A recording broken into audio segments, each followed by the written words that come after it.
안녕하세요. 고려대학교 물리학과 최은미입니다. 오늘 양자기술에 대해서 좀 쉽게 양자역학이 무엇이며 왜 양자기술이 이렇게 주목을 받고 있고 현재 어디까지 왔는지에 대해서 간단히 말씀드리도록 하겠습니다.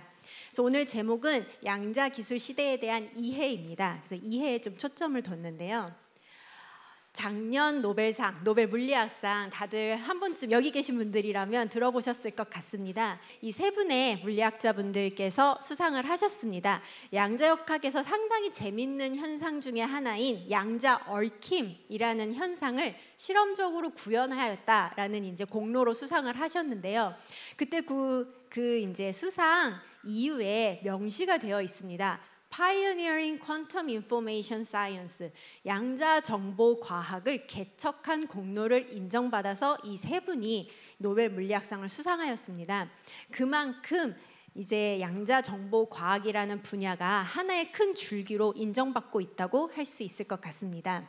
양자 기술이라고 하면 이렇게 크게 네 가지 카테고리로 저희가 보통 나눕니다. 양자 통신, 암호, 센싱, 컴퓨터가 있는데요. 그 중에서도 이제 이렇게 많은 관심을 끌게 된 계기 중에 하나는 양자 컴퓨터가 아닌가 싶습니다. 이제 벌써 한 4년 정도 됐는데요. 구글이 2019년에 슈퍼컴퓨터로 1만 년 정도 걸리는 계산을 양자 컴퓨터로 몇 분 만에 끝냈다라는 소위 양자 우월성을 입증하면서 아주 많은 관심을 끌게 되었습니다. 그리고 연이어서 중국에서도 이번에는 조금 더 이제 25억 년 걸릴 계산을 200초 만에 해결했다라는 이제 기사를 내기도 했는데요. 이거는 이제 아직까지는 특정 문제, 양자 컴퓨터가 잘 푸는 문제들이 있습니다. 이런 특정 문제들에 한해서는 양자 컴퓨터가 기존 컴퓨터보다 아주 우월한 성능을 보일 수 있다라는 가능성을 입증하였고, 이를 계기로 이제 저희 연구하는 사람뿐만이 아니라 다양한 산업계의 분들이 관심을 가지고 지켜보게 되었습니다. 다양한 양자 기술의 핵심에는 결국 양자, 퀀텀이 있습니다. 그래서 오늘 발표는 이 양자역학에 대해서 이제 이야기하는 것으로 시작을 하려 합니다. 그래서 먼저 양자의 특징인데요. 양자역학에서 다양한 특징들이 있지만 양자 기술에서 크게 쓰이는 특징은 이 두 가지라고 할 수 있을 것 같습니다. 양자 중첩과 양자 얽힘인데요. 이 각각의 현상에 대해서 조금 쉽게 설명을 해보도록 하겠습니다.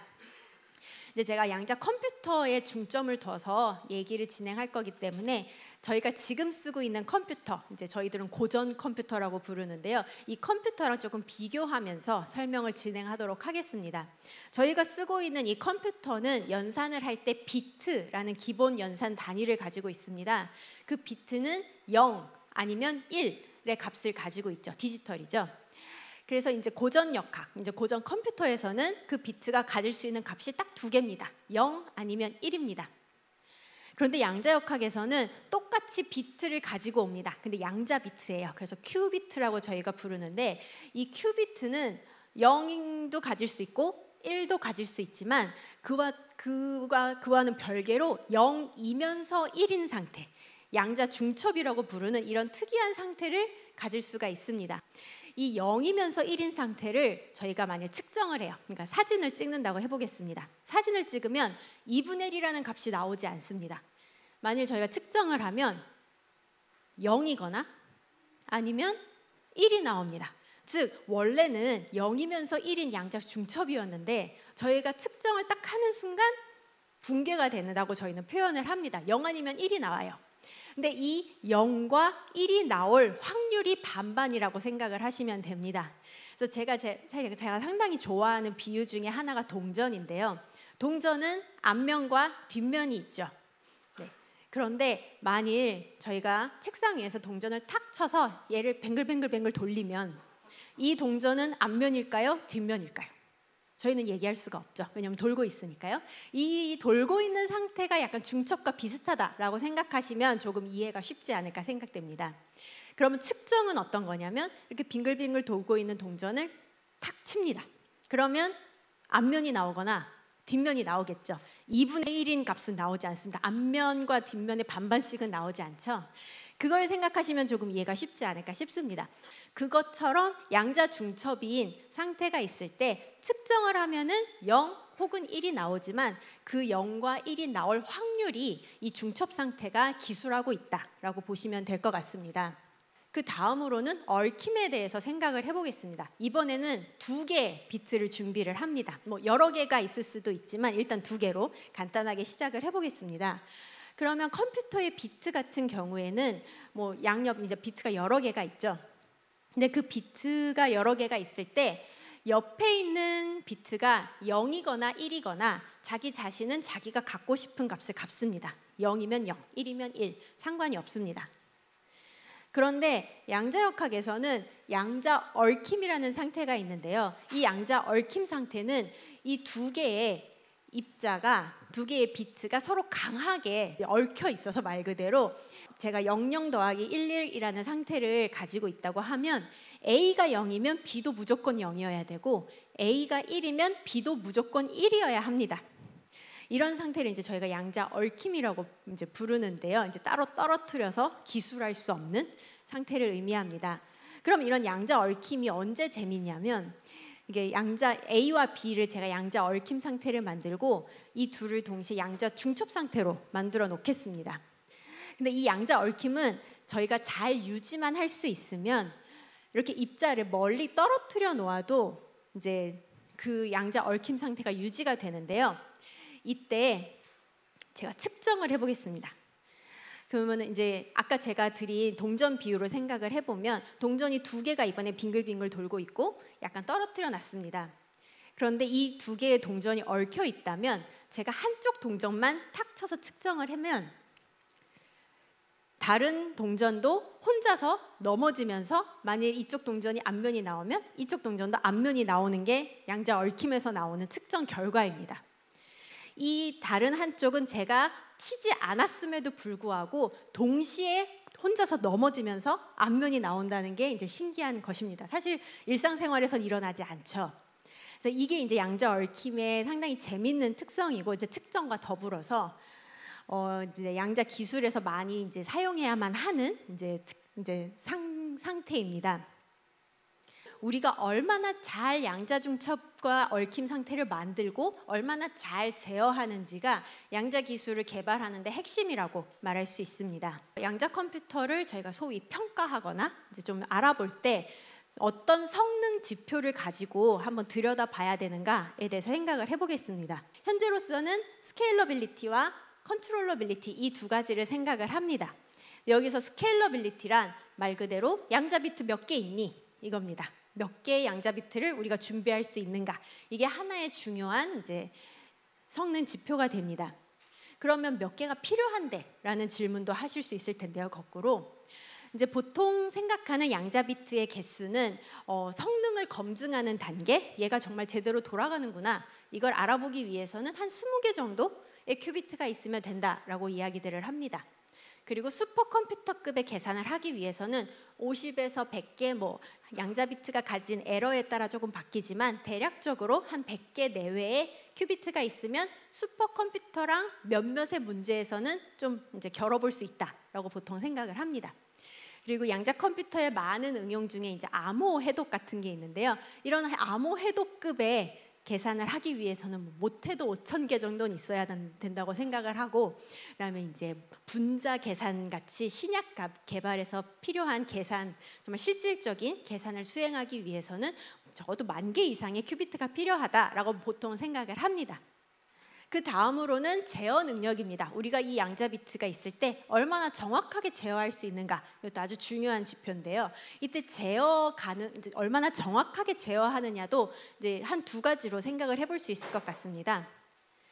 예를 들어서 제가 0이라는 상태의 큐비트가 있는데 이 아이를 5분의 3 0 더하기 5분의 4 1로 보내고 싶습니다. 그럼 저희가 보통 양자 비트를 제어할 때 플랫폼마다 약간씩 다르지만 보통은 이제 큐비트에 마이크로파나 레이저나 이런 전기 신호를 일정 시간 딱 때려줘서 상태를 변화시킵니다. 그래서 이렇게 0인 애를 이런 중첩 상태로 변화를 시키는데 잘못해서 만일 5분의 3.5 더하기 5분의 3.6이 됐어요. 이러면 틀린 거죠. 저희 계산이 이제 제대로 수행을 못한 겁니다. 이런 식으로 얼마나 정확하게 우리가 원하는 양자 상태를 만들어줄 수 있는가, 이게 먼저 일단 가장 중요한 제어 능력으로 들어가고요.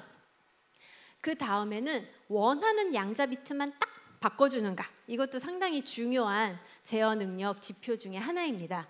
예를 들어서 제가 여기 12개의 양자 비트가 있는데 그 중에 4번째에만 딱 0으로 바꿔주고 싶습니다. 이거를 얼마나 정확하게 양옆의 아이들을 안 건드리고 하는가, 그것도 상당히 중요합니다. 예를 들어서 제가 이 4번째 아이를 바꿀 때 3번째나 5번째 아이가 같이 바뀌면 그것도 이제 에러가 되겠죠. 그래서 이렇게 얼마나 하나를 정확하게 제어를 하고 이제 그 녀석만 딱 건드리느냐가 중요한 지표인데요. 여기에 더불어서 아까 제가 말씀드린 스케일러빌리티, 양자 비트의 개수를 늘리는 것과 합쳐서 양자 비트의 개수가 많이 늘어나도 위 두 지표가 바뀌지 않는가, 이것도 상당히 중요합니다. 예를 들어서 제가 여기서 12개 중에 4번째를 바꾸는 것과 10,000개가 있을 때 3,868번만 바꾸는 거는 딱 그냥 숫자만 봤을 때도 테크니컬하게 상당히 챌린징 하겠다라는 생각이 드시죠. 이런 식으로 비트의 개수가 이제 우리는 앞으로 1,000개, 10,000개를 이제 앞으로 이제 계속 개발을 해나갈 텐데 그 과정에서 얼만큼 정확한 제어 능력을 유지하는가, 이것도 상당히 중요한 기술적인 챌린지입니다. 그럼 이제 마지막으로 양자 컴퓨팅 개발 현황에 대해서 간단히 말씀드리겠습니다. 현재 이제 대표적인 플랫폼들을 제가 이제 한 4가지 정도를 생각을 해봤는데요. 초전도 큐비트, 이온, 중성원자, 광자, 이렇게를 제가 이제 대표적인 플랫폼으로 뽑았습니다. 여기서 이제 이 뽑은 기준은 벤처가 얼마나 있는가, 그리고 클라우드 서비스를 제공하는가, 이렇게 4가지를 뽑아봤는데요. 각 이 모든 플랫폼들은 다 클라우드 서비스가 현재 제공이 되고 있습니다. 먼저 초전도 큐비트는 사실 여기 계신 분들 다 들어보셨을 것 같습니다. 가장 굵직굵직한 대기업들이 개발하고 있는 컴퓨터가 이 초전도 큐비트인데요. 구글, IBM, 마이크로소프트 이런 유명한 기업들이 만들고 있습니다. 이 초전도 큐비트는 결국 LC 서킷입니다. 컨덕터 하나와 캐패시터 하나를 연결해서 큐비트를 인위적으로 만드는 건데요. 그때 이제 초전도 물질, 저항을 줄이기 위해서 초전도 물질을 쓰고 있습니다. 이 초전도 큐비트 같은 경우는 실제로는 칩으로 이제 저희가 정말 공정해서 만들 수 있기 때문에 3-4cm 정도 되는 칩 안에 뭐 한 50개에서 100개 정도의 큐비트가 들어가 있습니다. 요즘은 400개도 들어가 있는데요. 그래서 칩 자체는 상당히 작습니다. 그런데 많이 보시는 이 사진은 결국 칩은 요 가운데 조그맣게 들어있고 다 냉각기입니다. 냉각기고 사실 이 칩에 보시면 여기 자잘자잘한 선들이 있는데요. 이 선이 큐빗 하나에 연결되어 있는 전선이라고 보시면 됩니다. 즉 큐빗 하나에 전선 하나가 딱딱 연결되어 있는 만큼 제어가 상당히 좀 정확한 편입니다. 현재로서 상당히 뛰어난 제어 능력을 보여주고 있지만, 보시게 되면 여기에 이렇게 선이 하나하나 있다는 얘기는 바깥 세상으로도 선이 하나하나 연결이 돼야 된다는 얘기입니다. 그래서 여기 보시는 이런 황금색 이 줄들은 다 전선인데요. 이게 조금만 생각을 해보시면 확장성에 취약하다는 것을 아실 수 있습니다. 왜냐하면 만일 여기에 1000개의 큐비트를 넣는다라고 하면 1000개의 전선을 저희가 이 냉각기 안에 넣어줘야 하는 겁니다. 그래서 현재 이제 장점으로는 아까 제가 말씀드린 것처럼 칩으로 만들 수 있다. 저희가 반도체 덕분에 칩은 정말 잘 만들거든요. 그래서 칩으로 만들 수 있다는 게 장점이고 제어 능력도 뛰어나지만, 단점으로는 이런 냉각 장치가 필요하다. 이 초전도 물질이 초전도를 띄기 위해서 냉각시켜야 하는 것도 있지만, 양자 비트가 그 본인의 양자 파동 함수를 잘 유지하기 위해서는 또 아주 밀리켈빈까지 아주 낮은 절대 영도에 가까운 온도를 유지해줘야만 합니다. 그래서 이런 극저온 정치가 필요하기 때문에 확장성에 취약합니다. 그래서 IBM 같은 경우는 이제 홈페이지에 로드맵을 쫙 보여줬는데요. 1000개까지는 하나의 냉각기에 넣을 수 있다고 다들 보고 있습니다. 1000개까지는 하나의 냉각기에 어떻게든 넣는데, 그 다음부터는 이제 좀 모듈러한 방식으로 갈 것처럼 이제 로드맵을 제시를 하고 있습니다. 그 다음은 이온인데요. 이온은 원자에서 전자 하나를 뗀 플러스 전하를 띤 원자를 저희가 전기장으로 잘 담아서 원자 하나를 큐비트로 쓰는 양자 컴퓨팅 플랫폼입니다. 그래서 이제 원자가 정말 여기 보시면 이 칩 같은 경우는 전기장을 만드는 칩이고요. 그러니까 원자를 담는 그릇을 만든다라고 생각하시면 되고, 스케일은 역시나 한 몇 센티미터 정도 오더로 요즘은 만들 수가 있습니다. 그리고 여기 확대된 요 파란색 점들이 정말 원자 이온 하나하나가 빛나고 있는 모습입니다. 그래서 여기 있는 원자 하나하나가 하나의 비트라고 보고 저희가 레이저나 마이크로파를 쏴서 이제 이 큐빗들을 제어를 해주는데요. 여기서의 장점은 모든 양자 비트가 결함 없이 동일합니다. 원자기 때문에요. 그리고 이 원자 이온 같은 경우는 가장 역사가 긴 양자 컴퓨팅 플랫폼이라고도 말할 수 있는데요. 그렇기 때문에 정말 뛰어난 제어 능력을 가지고 있습니다. 현재 아마 레코드는 이 이온 플랫폼이 가지고 있지 않나 싶습니다.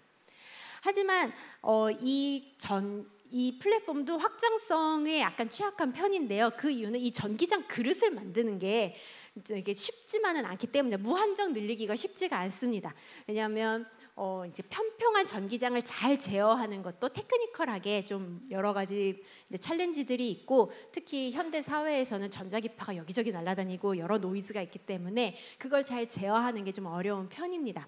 그리고 원자 하나하나의 간격이 한 5에서 10 마이크로미터 정도 되기 때문에 개별 양자 비트를 요 양자 비트 하나의 레이저를 딱 때린다, 이런 거는 가능은 하지만 열심히 노력해야 하는 그런 이제 플랫폼이라고 할 수 있습니다. 여러 기업들이 이 원자 이온을 가지고 개발을 하고 있습니다. 그 다음 플랫폼으로는 중성 원자가 있습니다. 중성 원자는 사실 원자 이온과 상당히 유사합니다. 다른 점은 이제 플러스 전하를 띠지 않고 있다는 점과, 그렇기 때문에 그릇이 다릅니다. 아까 원자 이온은 전기장으로 이렇게 평평한 큰 그릇을 만들어서 아이들을 담았다면, 이 중성 원자는 광집게, 레이저를 강하게 타이트하게 포커스해서 그 포커스된 지점에 원자 하나를 딱 잡는 광집게라고 부르는 기술을 이용해서 수백 개 혹은 수천 개의 원자를 잡을 수 있는 플랫폼입니다.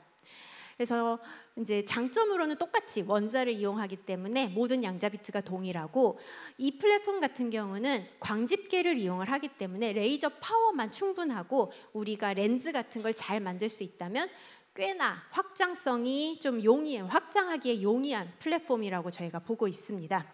하지만 단점으로는 필연적으로 좀 시스템 장치 사이즈가 큽니다. 칩으로 만들 수 없습니다. 광집게는 아직까지는 제가 알기로. 그렇기 때문에 좀 이렇게 소형화에는 좀 아직은 갈 길이 먼 플랫폼이라고 할 수 있고, 이 장치 역시도 개별 양자 비트, 이 원자 간의 간격이 똑같이 한 5에서 10 마이크로미터이기 때문에 하나하나 때리기는 가능은 하지만 힘듭니다. 그리고 마지막으로 광자가 있는데요. 광자 같은 경우는 측정 기반의 양자 컴퓨터라고 해서 지금까지 제가 말씀드린 플랫폼과는 약간 다릅니다. 그 이유는 광자가 언제나 날아다니고 있기 때문인데요. 담아둘 수가 없습니다. 그래서 이 광자 기반의 양자 컴퓨터는 보통은 이제 양자 얽힘 상태에 있는 여러 개의 광자를 준비를 해서 이 아이들을 이제 각자의 길로 이렇게 딱 보냅니다. 그리고 이 광자들이 이 길을 따라 진행을 하면서 여러 장애물을 만나는 거예요. 장애물을 만나면서 본인의 상태가 변하기도 하고 옆 광자랑 얽히기도 하고, 이런 식으로 쭉 길을 진행하고 중간중간에 디텍션들을 막 이제 측정을 하면서 연산을 수행하는 좀 독특한 방식을 취하고 있습니다. 그래서 이 광자 같은 경우는 장점이 상온에서 동작을 합니다. 이게 아주 큰 장점인데요. 그렇기 때문에 이제 많은 이제 연구자들이 관심을 가지고 연구를 진행하고 있고, 또 양자 통신과 수월하게 연결할 수 있다는 가능성 때문에 또 많은 주목을 받고 있습니다. 양자 통신은 당연히 광통신에서 한 발짝 더 나아가서 광자를 이용한 이제 통신을 할 것이기 때문에요. 하지만 단점은 아직까지는 제어 능력이 취약한 편입니다. 없어질 확률이 있어서 취약한 제어 능력이 하나의 단점으로 뽑히고, 아직까지는 이제 저희가 수행할 수 있는 연산이 제한적입니다. 하지만 이거는 이제 여러 가지 이론적인 프로포절들과 더불어서 많이 개선이 되고 있는 상황입니다. 이 광자 또한 역시 여러 가지 벤처 기업들이 많이 개발을 하고 있습니다. 그래서 현재 이제 활용 같은 경우는 뭐 빅데이터, 시큐리티, 옵티미제이션 프로블럼, 최적화 문제 같은 데서 이제 많이 쓰일 것이다라고 보고 있는데요. 다양한 산업군에서 양자 컴퓨터로 어떤 계산을 해볼까 하고 요즘 이제 연구들이 진행이 되고 있습니다. 특히 뭐 금융에서도 관심을 보이고 자동차 회사들이 이제 배터리 관련해서 양자 컴퓨팅 회사들과 같이 공동 연구를 진행하기도 합니다.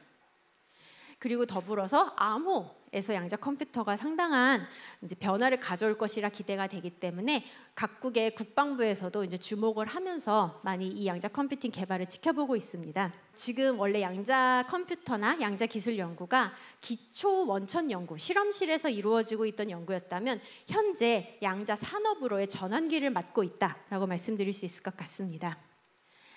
그래서 현재 양자 컴퓨팅 같은 경우는 플랫폼에서 제공하고 있는 양자 비트 개수를 보시면 보통 한 뭐 수십 개에서 수백 개 정도의 스케일입니다.